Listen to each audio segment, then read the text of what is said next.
Politico Politica. Politics for everyone.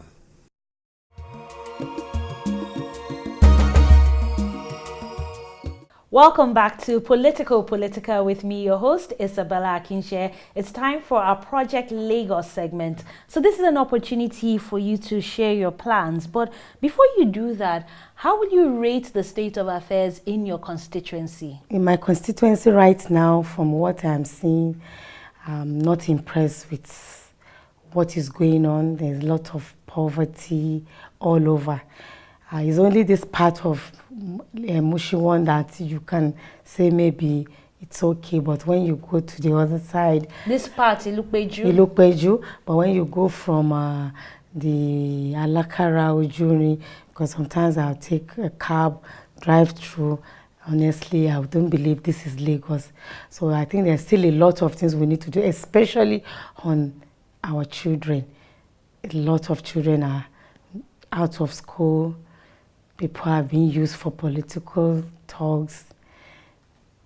We have to do something about it because they need to be part of the society. They too can be something in the future. Being a president or governor or something does not mean that you have to be from a big home. So it's from there, we have to tap them from the foundation. And those are the things that I think is lacking here, that I'm trying to see if we can do something different.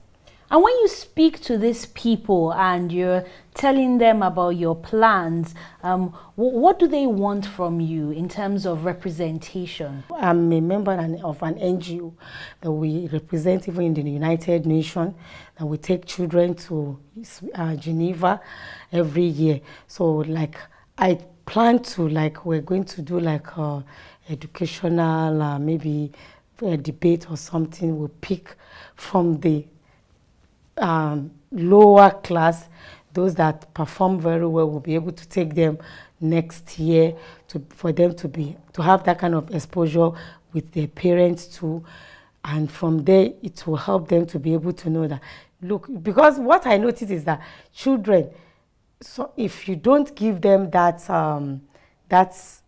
show them that confidence, they will withdraw. But the moment you show them that you are with them, you come to their level, they will be able to open up. And I think I've seen a lot of talent that has not been tapped in Mushin. A lot of talent that have not been tapped in Mushin. And those are the things I want Mushin to be known, not for the other side, now to be known for, yes, it is a debate, it is a quiz and everything. They should be known for that. So education is very big for you. That is the foundation. At least you must have the basic. It's primary, secondary, maybe from secondary, like the white people, it's not necessary you have to go to university. You can go to a technical school. It's from there you'll be able to know what a child, you start picking what they want. So if it is for them to learn something, we can now empower them. You mentioned earlier in our conversation that you have a huge population of foreigners living in your constituency, to be precise, the Asians, the Indians, and even though they don't get to vote, but what kind of representation are they seeking? In as much as they can't vote and they can't voice this thing, but they've been encouraging and have been, like I told you earlier, we have a WhatsApp group that anything, if they have any problem, they will send a message. Even if I'm not in town, I will take it up. And they've been praying, they've been encouraging me, they've been sending me.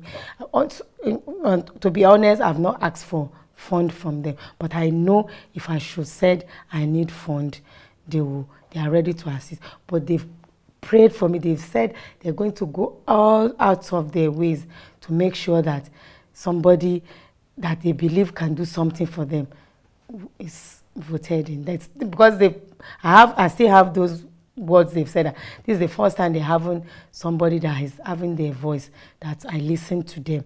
Most I don't even know them one-on-one. It's just from the group, and they will say, madam, something has happened, or this, and I will take it up. So those people, education is not an issue for them. No, it's not. So what are their challenges in the constituency? The only challenges that they have is we don't have the security issue so far. Is maybe the power, light, and so far we've not had issue. I've trashed that one out, which I'm even trying to do for other of the Mushin one constituency that I've met with the stakeholders and NEPA people that why is it that some areas don't have light and they've told me the reason now. We're trying to see what we can do about that. And how confident are you going into these elections? Very confident. And what gives you that confidence? I just know everything will work for me. And these people congratulating you, are they actually going to go out to vote? Yes. Do they have their PVCs? They do. Because we've been asking people to. We've told them, we said, before, there are some that used to tell us that before they used to give them money for the PVC, but we try to let them that, are you trying to mortgage the future of your children and this thing for just how much, I don't know, or a bag of rice. But now they say, we are going to vote, so I think let us even have a difference. And do you have any fears or concerns that their votes won't be protected and there could be there could be rigging of the elections, ballot box snatching, vote buying, like you mentioned, that could hamper your chances of being victorious at the polls? People have been telling me that, are you sure at the end of the day? But I don't know what gives me that confidence. I just believe things will change. For me, politics is not supposed to be a do or die. If I win, fine. If I did not win, life goes on. I just believe that at least I have come out to say I want to serve. So if I didn't win, that is how God wants it. It is not, life goes on. You understand? But I'm not thinking of snatching of ballot boxes. People are more educated and people are ready to protect their votes, unlike before. And what about people who say it's a new party, nobody's going to vote for it, so I don't want to waste my vote or throw away my vote? What's your response to them? When they say that, we now try to tell them that we are different. And how do we now say we are different? Can you give us a chance? If we don't perform, you have the right to recall us. We try to let them know that you have the right. You are the one that voted us in. If we didn't do the right thing, you can recall us back. And when they see that confidence in you, they are ready to stake their votes again for another 4 years to say that let us, because many of them say, we are not even ready to vote again. But since different person is coming out entirely, let us give it a trial. Thank you, Madina. You're welcome. We'll be taking a quick break on Politico Politica, but when the show returns, we'll be switching things up on a lighter note. We'll be having the quick fire segment. Join us again.